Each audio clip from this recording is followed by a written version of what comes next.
ao longo de diversas encarnações, distanciado das leis de Deus.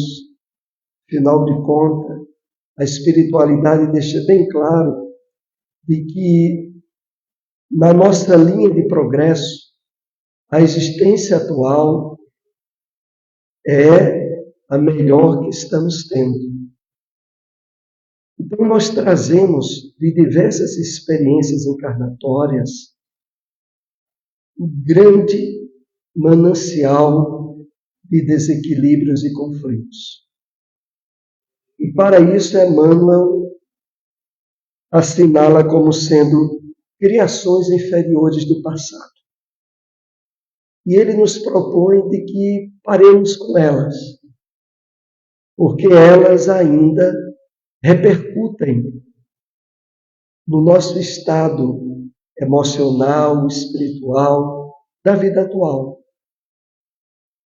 Enquanto essas questões do passado não tiverem sido plenamente superadas, elas trazem um resquício de intranquilidades, de conflitos, de dificuldades que nos impedem de aproveitar plenamente as oportunidades de construção que a nossa vida atual oferece. Então, Emmanuel continua mais à frente dizendo: e entreguemo-nos cada dia às realizações novas de Deus. Então, é preciso que haja um trabalho de substituição, de transcendência de todo esse material estragado do passado com um material novo, absorvido de nossas reflexões, de nossos interesses renovados pelo Evangelho de Jesus e que precisam ganhar profundidade no nosso íntimo, através desse trabalho de substituição. E finalizando, Emmanuel nos diz: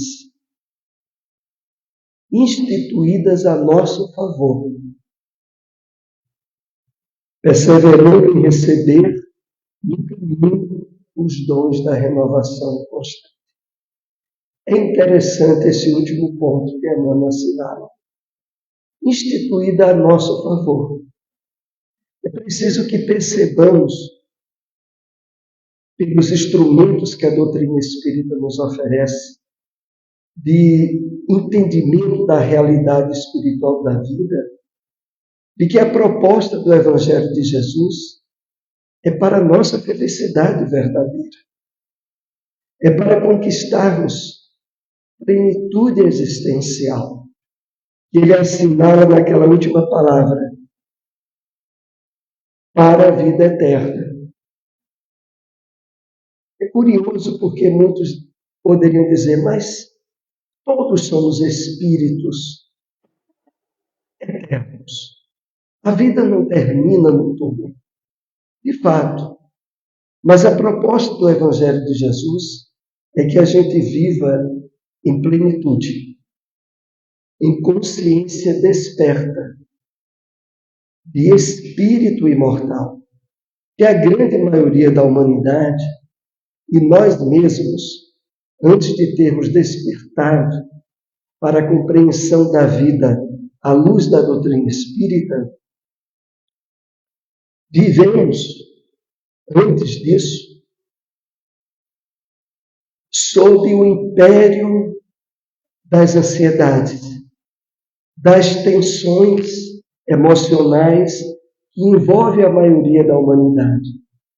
Isso repercute, normalmente, em estarmos sempre ou no passado, nas criações que muitas vezes nos levam a questões depressivas, ou no futuro, por questões de ansiedade e que impedem que a gente vivencie bem o dia de hoje.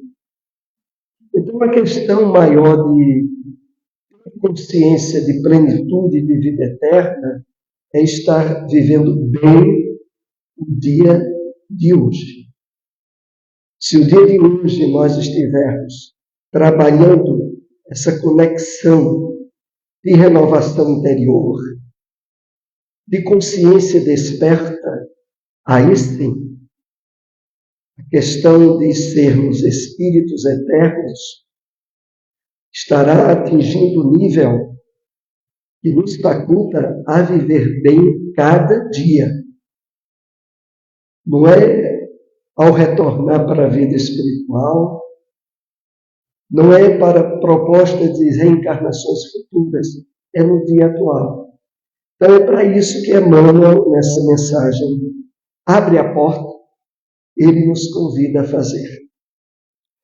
Então hoje nós iremos abordar no livro Nos Domínios da Mediunidade o capítulo relativo à fascinação, que é um tipo de obsessão. O codificador Kardec estabeleceu 3 distinções no processo obsessivo: obsessão simples, obsessão por fascinação, obsessão por subjugação.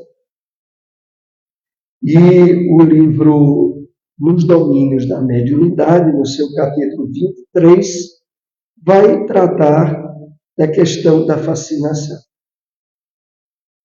Mas antes de entrarmos nela, propriamente, vamos renovar o que nós já aprendemos um pouco sobre as questões obsessivas. E pode parecer singular, mas a questão do Livro dos Espíritos, a questão 922, que diz respeito à felicidade, tem um princípio, um alicerce, para a gente entender essa questão de obsessões. Então, a questão 922 do Livro dos Espíritos, ela é feita de uma forma mais sintética assim. Para o homem na Terra, qual o nível que poderíamos distinguir na vivência real da felicidade? A questão é sobre felicidade. E os espíritos respondem dizendo assim: para a vida material, a posse do necessário. Para a vida moral, consciência de dever cumprido, consciência em paz e a fé no futuro. É uma resposta bem sintética, não é? Posse do indispensável, consciência de dever cumprido, fé no futuro. Se de fato estivermos levando a sério esse entendimento da felicidade no nosso dia a dia, nós estaremos bloqueados plenamente as fragilidades que abrem portas para os processos obsessivos. Porque deixemos bem claro, as obsessões, elas refletem certos níveis de infelicidade interior que não resolvemos e que, através deles, os espíritos desencarnados intervêm, piorando o quadro.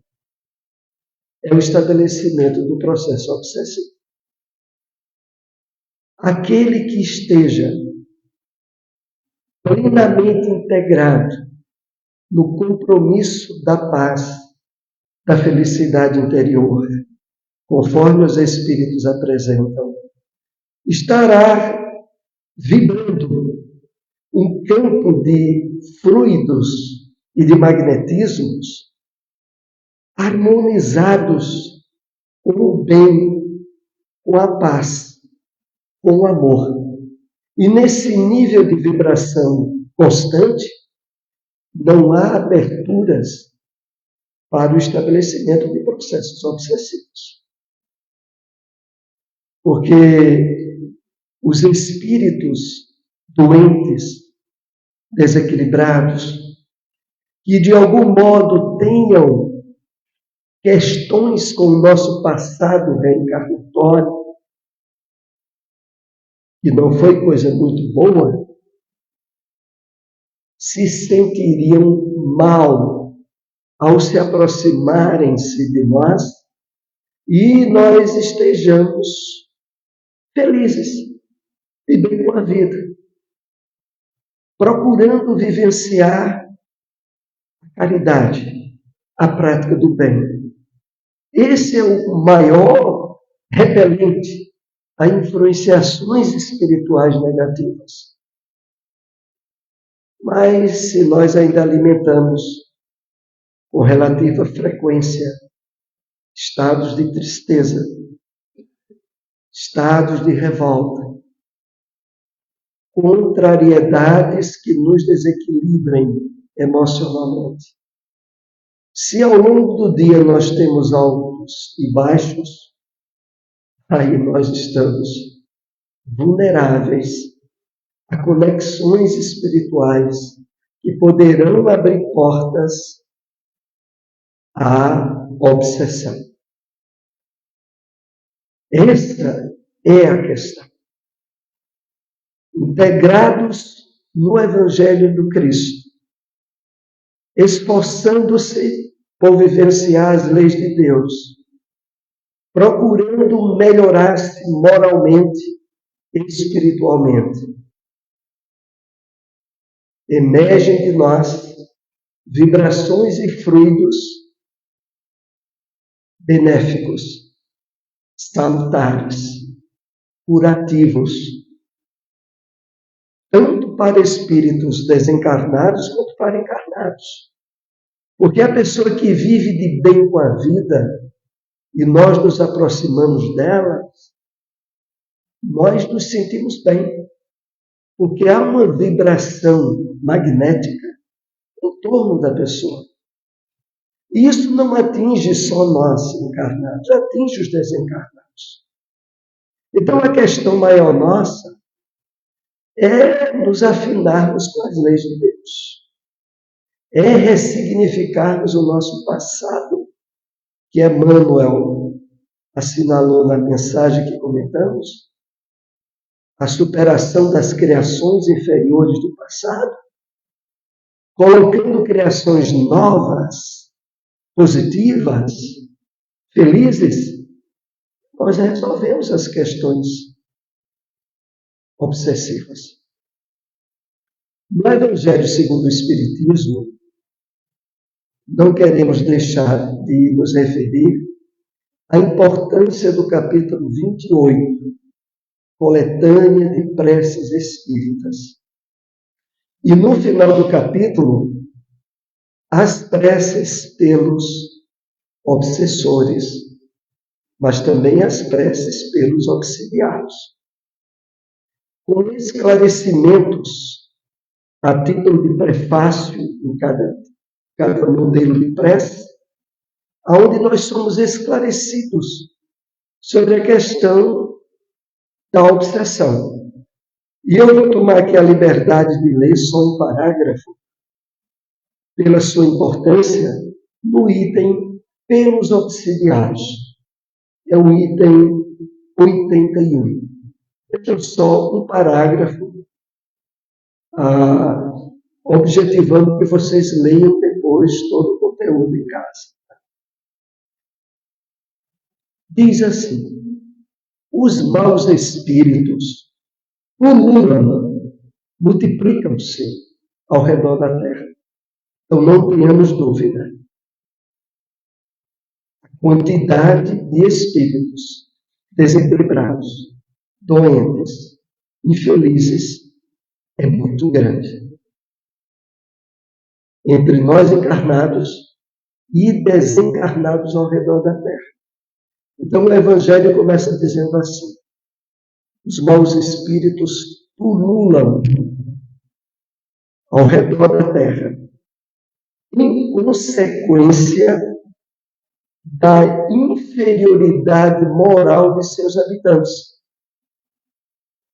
Então, é um fato de a maioria das pessoas manterem padrões de comportamento contrários às leis de Deus, que facultam essas interferências e essas multiplicações de espíritos com características infelizes. Então, é devido ao comportamento moral da maioria. E continua no mesmo parágrafo. Sua ação malfazeja, a sua ação danosa, prejudicial a nós, faz parte dos flagelos com que a humanidade é alvo neste mundo. Então, os processos obsessivos devem ser vistos por nós como flagelos decorrentes da inferioridade que caracteriza a maioria que está na Terra, que é um mundo de provas e expiações. Então, do mesmo modo que há doenças físicas, doenças degenerativas, problemas graves que atingem todos nós, do mesmo modo é para ser visto as influências espirituais obsessivas. Então, não é por falta da providência divina, não é por falta de justiça nas leis de Deus que ocorrem os processos obsessivos. Eles fazem parte do quadro de provações, de tribulações, todos nós que estamos reencarnados na Terra.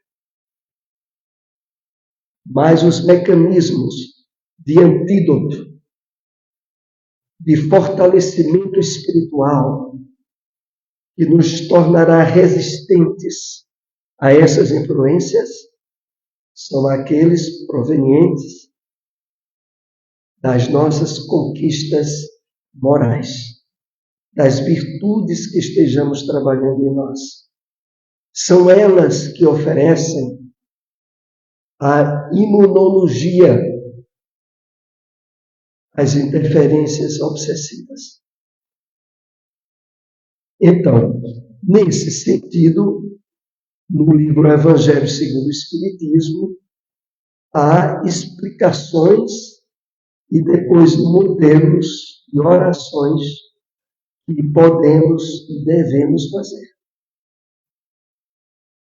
Mas as questões de influência espiritual, elas não podem ser confundidas com obsessão.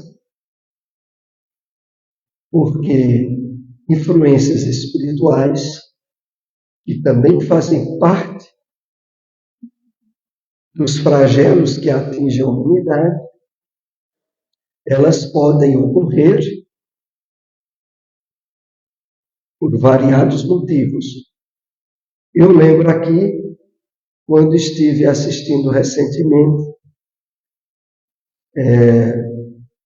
um vídeo de entrevista de Ana Guimarães, que recentemente esteve aqui na AME, esteve também no Emmanuel, acredito que faz coisas aí de uns 20 dias, mais ou menos isso. Então, Ana Guimarães, que é uma palestrante muito conhecida em todo o Brasil, ela falava para o entrevistador uma experiência que ela tinha vivenciado na sua juventude, quando ela esteve acompanhando palestras proferidas por Divaldo Pereira Franco. Inclusive, ontem, dia 5 de maio, Divaldo Pereira Franco completou 98 anos de idade, né? 98 anos. E Ana nos contou o seguinte: foi uma palestra ministrada no interior de Brasília. E naquela oportunidade, o centro espírita estava lotado de pessoas, como normalmente ocorre nas palestras de Divaldo, e Ana Guimarães tinha sido uma das intermediárias de levar certa jovem que estava passando por uma situação muito difícil na vida, pela perda de entes queridos, e de que estava ali também para acompanhar a palestra de Divaldo Franco. Quando começou a palestra, alguns minutos depois, Ana Guimarães começou a sentir um certo mal-estar, um certo enjoo, e ela levantou-se e foi até um jardim que tinha próximo à instituição. Quando chegou no jardim, aquela sensação passou. Aí ela voltou para a palestra. Quando ela estava na palestra, acompanhando, outra vez aquela sensação de mal-estar, de enjoo. E ela de novo retirou-se, foi para o jardim. Alguns instantes depois, aquela sensação passou. E ela volta de novo para a palestra. E de novo aconteceu aquele incidente. Ela se sentiu mal. E dessa vez, quando ela foi para o jardim, ela disse: vou ficar aqui. Não adianta eu ir para o salão para assistir a palestra. Já era a terceira vez que eu fui. E ela acompanhou à distância. Terminada a palestra, quando ela cruzou o caminho com Divaldo, e Divaldo disse assim: Ana Gessi, vem aqui. E quando Ana veio, ele disse: eu quero lhe agradecer, porque você possibilitou a que aquela irmã acompanhasse a palestra. Porque havia um espírito que estava querendo perturbar ela, mas esse espírito, devido à sensibilidade mediúnica de Ana Gessi, se sentia mais preso a Ana. E aí provocava aquele mal-estar, que levava ela a sair da reunião, enquanto que a amiga pôde acompanhar toda a palestra. Essa é uma situação onde influências espirituais ocorrem e não significam que seja um processo obsessivo. Os médiuns ostensivos, sobretudo,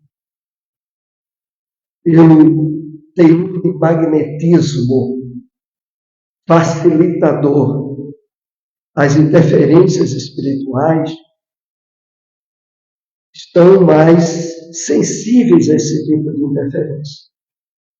Mas aí, no caso, foi uma interferência em termos de uma caridade espiritual, que possibilitou aquela que estava mais necessitada ainda ter recebido toda uma possibilidade de ajuda através da palestra de Divaldo Franco.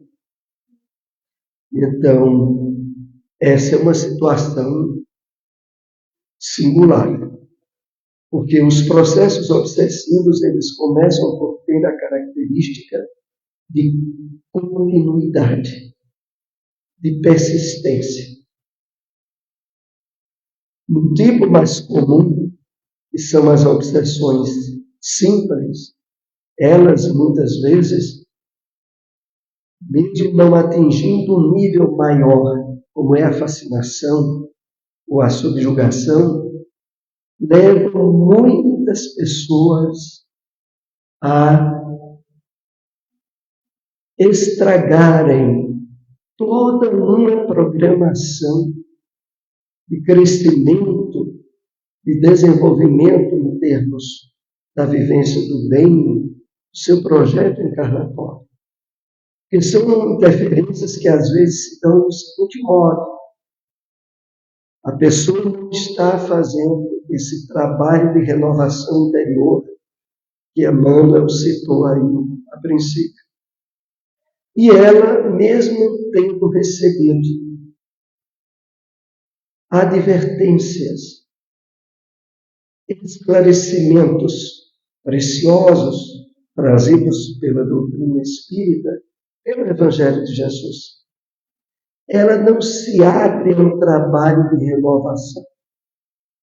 Ela não encontra estímulo para a vivência do bem e da caridade. Ela mantém um comportamento e uma vida de relativa mediocridade.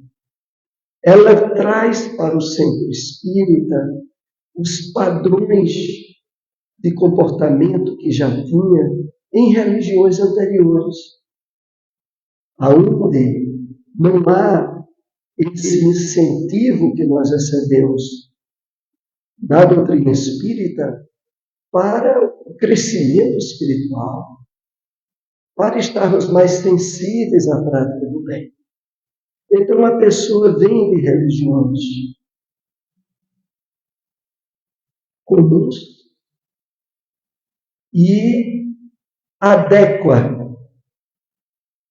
dentro da casa espírita aquele comportamento padrão. Passa a vir a reunião espírita como um compromisso social, como um compromisso porque chegou o dia e a hora. Mas não há aberturas para a importância do espiritismo na sua existência atual.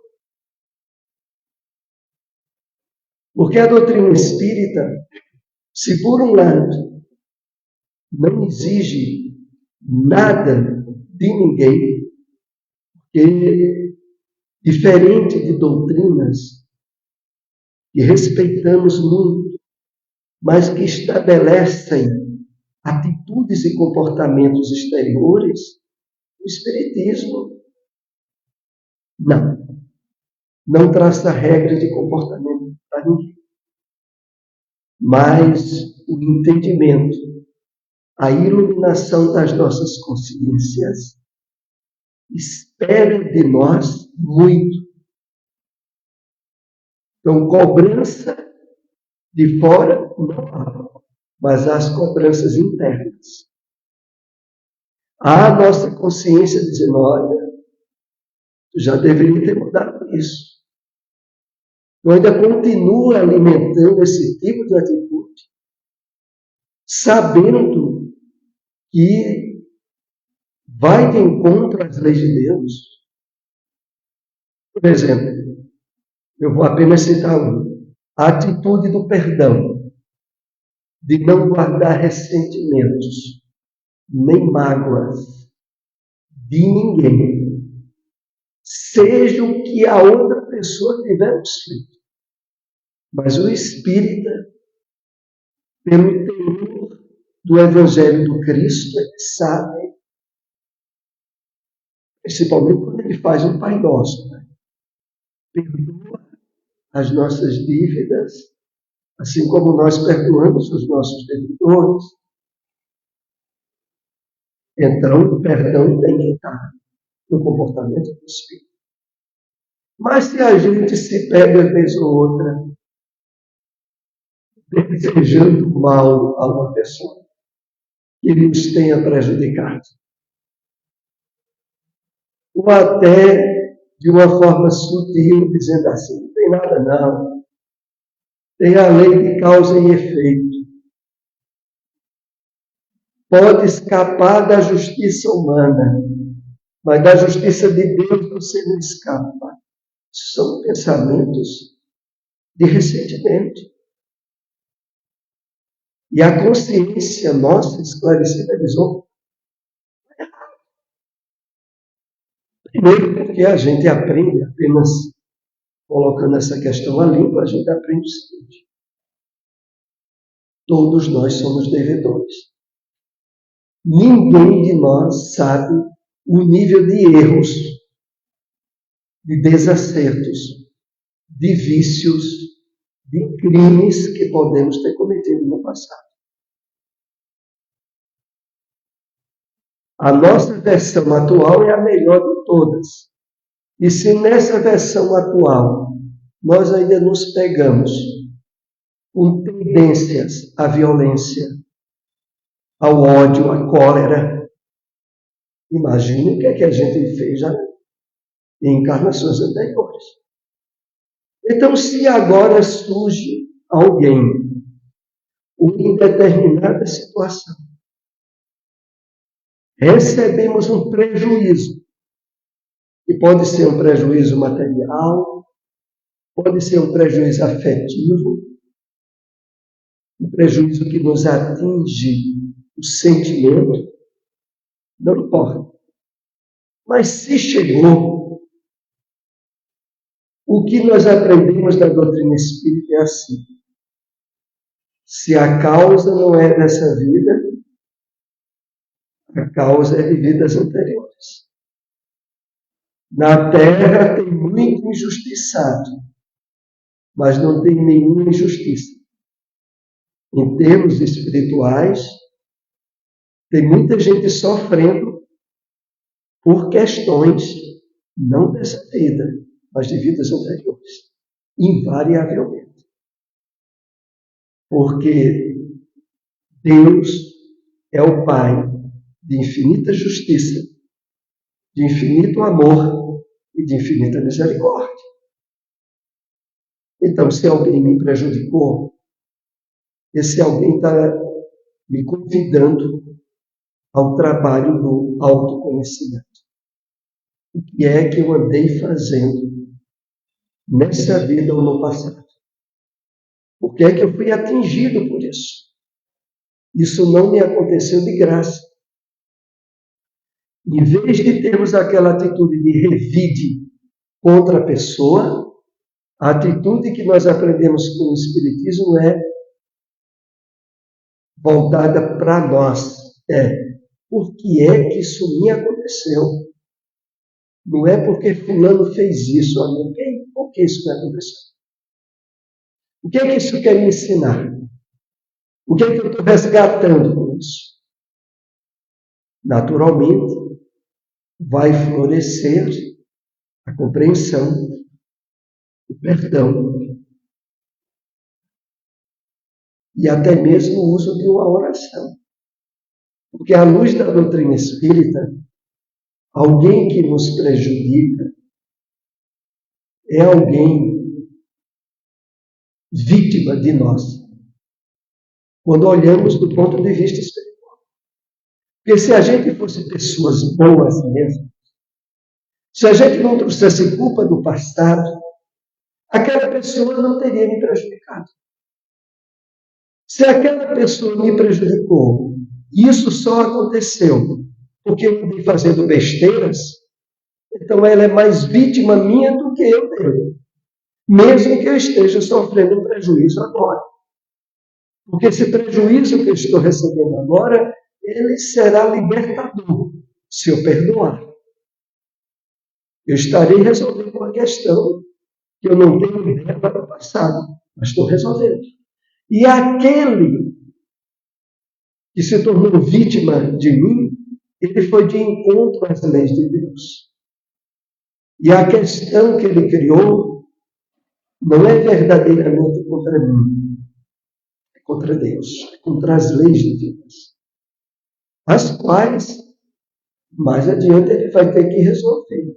Mas para isso, eu não precisarei estar alimentando o pensamento de ódio, nem de vingança. Porque se eu fizer isso, eu estou perdendo a oportunidade de me promover espiritualmente. Estou perdendo a oportunidade do resgate. E aquilo ali tem resolvido alguma coisa aí, mesmo que eu não lembre agora. Certamente foi resolvido. Então, Eu citei apenas a questão do perdão.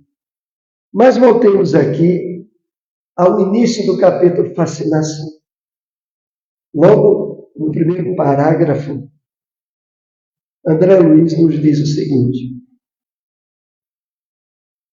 levantara-se uma dama, uma senhora, que estava no ambiente de uma casa espírita, e de esquisita maneira, rodopiando sobre os calcanhares, como alguém que está sem conseguir se equilibrar. Qual se um motor lhe acionasse os nervos, caiu em convulsão, inspirando piedade.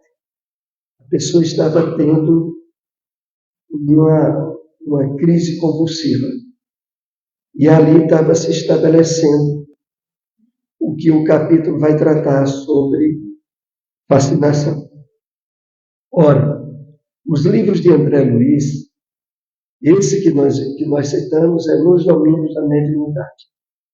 Mas diversas obras da série Vida no Mundo Espiritual esmiuça e trata de casos de obsessão, de subjugação e de fascinação como esse, que aqui começa a ser abordado, que é um processo obsessivo mais intenso, onde a pessoa não percebe que ela está sob o domínio e o controle de um espírito desencarnado.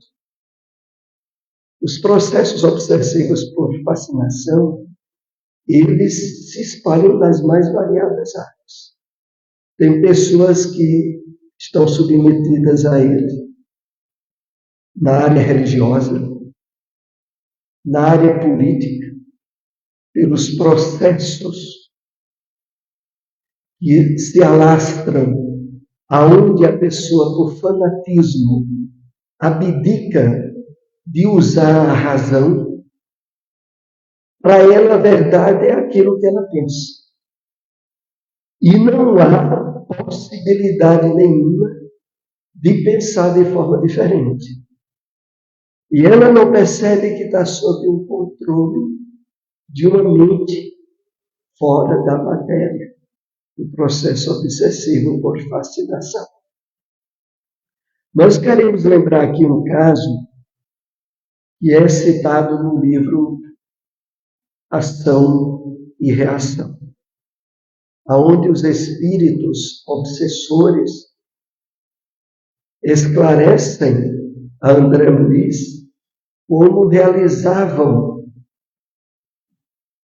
esse processo de fascinação a um personagem que no livro tem um pseudônimo de Luiz. E esse processo se dava à noite, sobretudo quando Luiz ia dormir.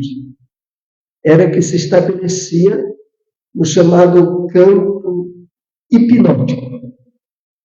Porque a fascinação está muito ligada a uma atitude na qual é como se a pessoa estivesse hipnotizada, estivesse agindo como autônomo.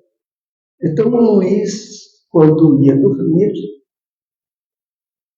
e se desdobrava, tinha a companhia de dois espíritos que, no processo de vingança, estabelecia para ele a identificação, um estímulo forte às questões materiais, de aquisição de riqueza, de propriedades, agora de uma forma absurdamente desequilibrada.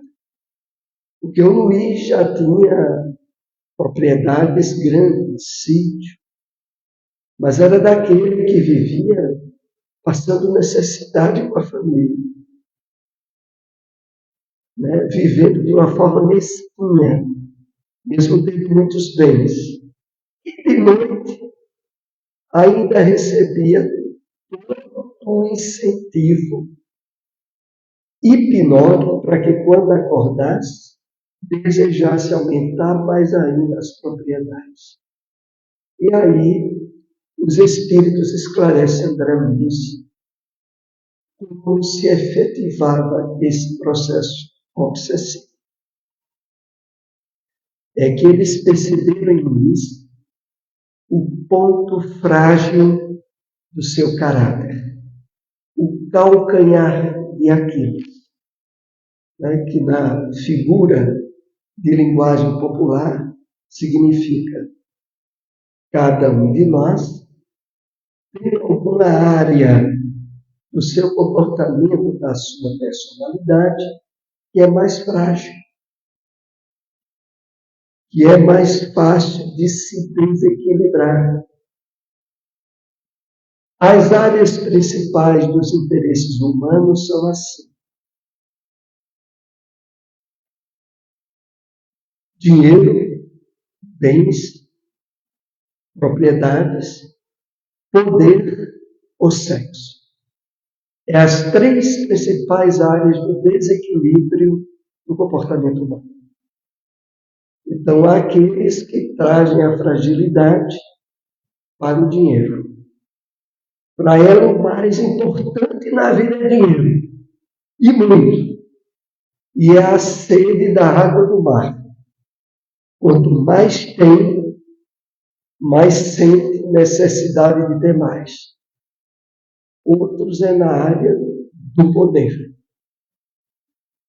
De ter posições de mando. De ter pessoas que lhe sejam subordinadas. Aí entra o poder econômico, o poder político, qualquer área dessa. E outros nos desequilíbrios sexuais. E aí, nessa área, o contingente de criaturas humanas, encarnadas e desencarnadas, tem se multiplicado muito. E o que ocorre? Para essas pessoas, nunca há satisfação. Quer sejam solteiras, casadas, não importa.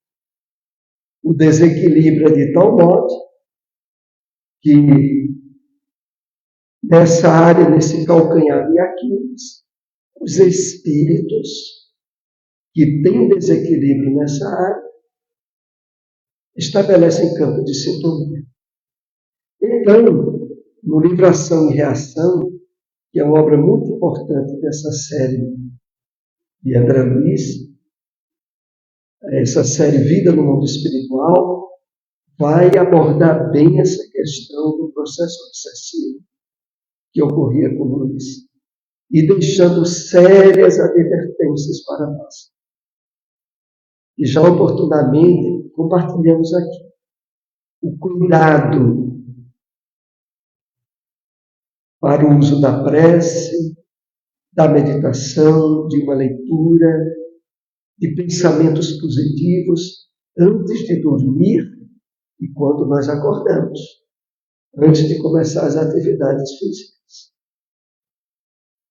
Porque nesse momento do sono, normalmente nós abrimos portas do nosso inconsciente. E o nosso inconsciente, ele tanto alcança as questões da vida atual, quanto de vidas anteriores. E aí abre-se campo para as interferências espirituais. Daqueles que já foram comparsas nossos em áreas de vício ou de desequilíbrio do passado. Por isso o grande cuidado e as grandes advertências nesse preparo. Porque se nós acordamos e percebemos que não tivemos sonhos bons, de que nos sentimos ou perseguidos ou em situações de sofrimento, é preciso dobrar os cuidados antes de iniciar as atividades diárias.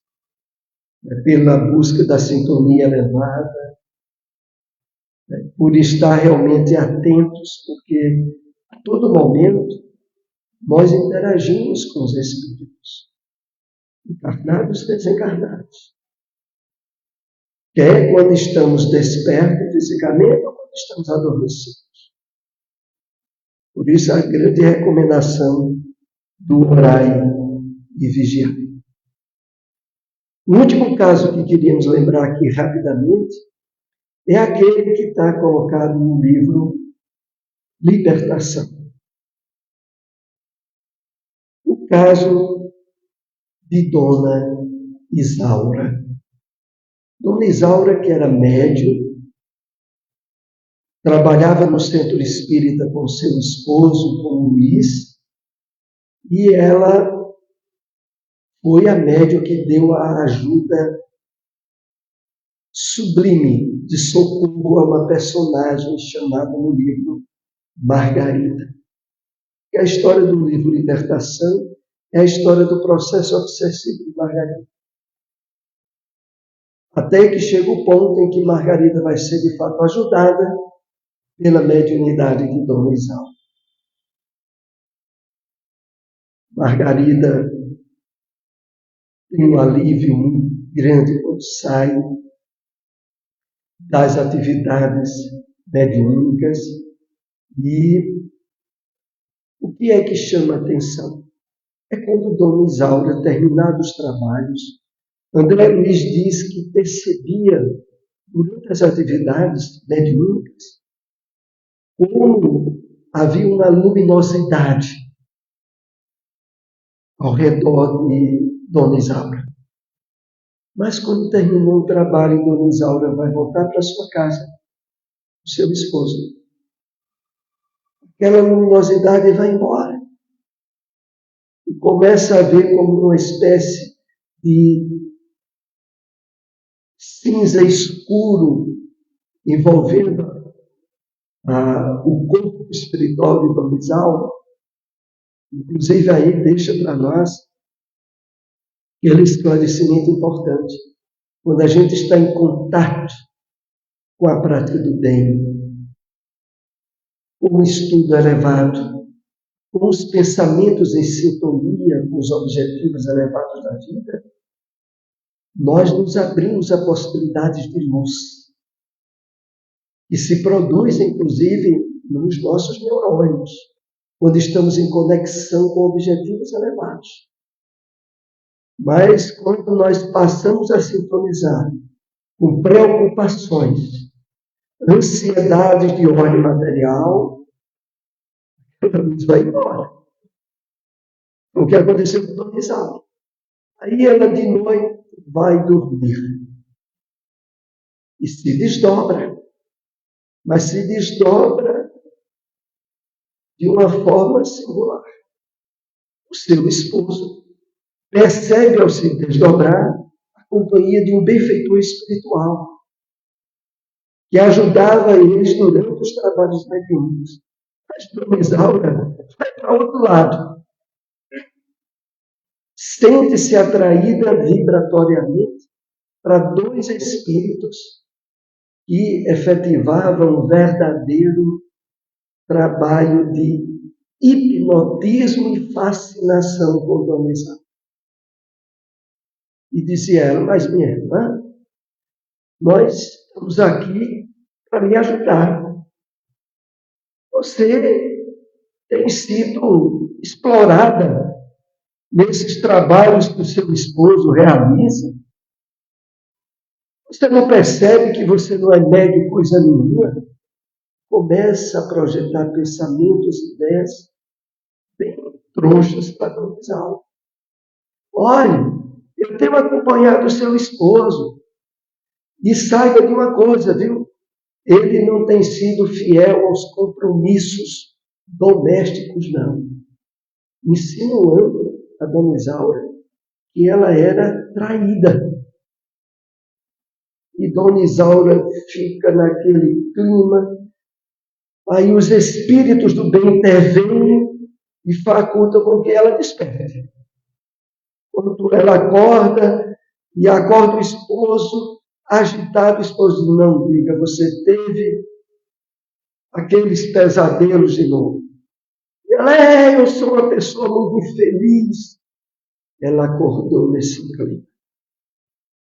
Então, veja, todos nós temos que ter muito cuidado. E as influências espirituais são muitas, mas elas só encontram campo de atuação com a nossa permissão. Se nós formos pessoas cuidadosas nesse trabalho de ressignificação interior, né, de estarmos de bem com a vida, por isso a importância da gratidão, de estarmos bem cientes dos objetivos espirituais da nossa encarnação atual. De termos a exata certeza de que as leis de Deus existem e funcionam. De que aquilo que muitas vezes nos parece errado, injusto, há causas espirituais por trás. Então, ter ao máximo um estado de paz interior, de esforço para a harmonia com as leis de Deus, é o preventivo para todos os processos obsessivos que possam haver. E para que, de fato, possamos aproveitar ao máximo a nossa experiência encarnatória. Então, é com esses desejos que concluímos aqui a nossa breve exposição, que Jesus e os amigos espirituais nos acompanhem de volta aos nossos lares com muita paz.